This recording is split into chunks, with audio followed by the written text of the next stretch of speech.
Study abroad is taking courses in other countries for college credit. It's lots of fun, but it's also lots of work, but it's the best way to take a course. Students have a wide variety of countries they can choose from. In the European Council, they can choose from St. Petersburg, Russia, Berlin, Germany, Paris, France, London, England, Waterford, Ireland, Madrid, Spain, and Edinburgh, Scotland. And we also have study abroad programs this year going to China and to Morocco. I would say probably the most popular country is probably London, England, followed closely by Waterford, Ireland. I guess because they're English-speaking countries, and most of the students that go with us are English is their first language, although not always. But of course, Paris, France, and Madrid, Spain are also extremely popular. The benefits of studying abroad are enormous. There is nothing like studying about a country when you are actually in the country.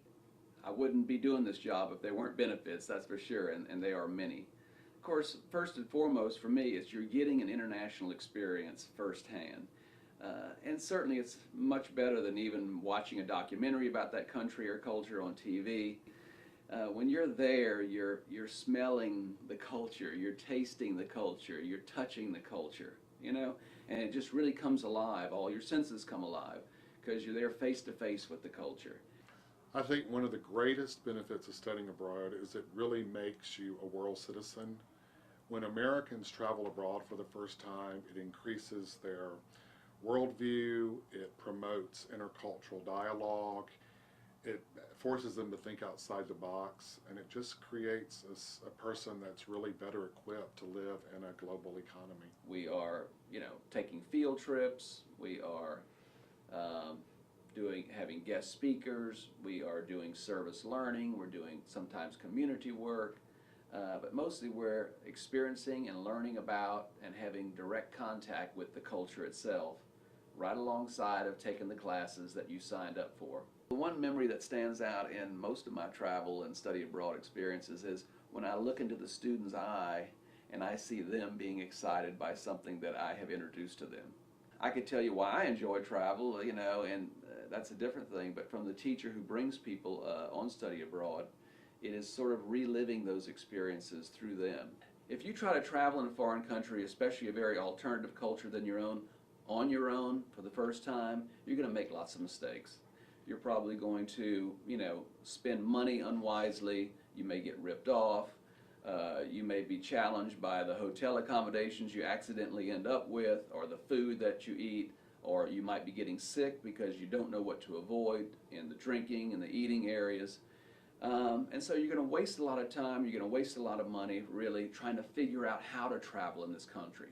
Now this is what the study abroad instructor can help smooth over. They can take you by the hand and actually bypass a lot of those mistakes you had made, and you get right to enjoying and experiencing the culture itself. So it's a lot safer experience for the student to travel and study abroad, and you kind of learn how to travel. This is one of the wonderful side effects of study abroad. After the student has done one or say even two study abroads, they're ready then to go out and do it themselves and enjoy foreign travel on their own. This is a perfect time for you to do this. You're young, or even if you're not young, even if you're a returning student, what I always tell students, it never gets any cheaper. This is the cheapest it'll ever be. And plus, if you are, if you are a student, this is a perfect time to travel and to study. It's great, and it really will. It will change your life. I know I've said that before, but it really will. The best time, I think, is early in their academic career. I think it really gives students an opportunity to explore career possibilities that they wouldn't otherwise have. So I would recommend that students go in their freshman or their sophomore years. But I would recommend students go anytime that they can afford it and they have the time and the opportunity, study abroad.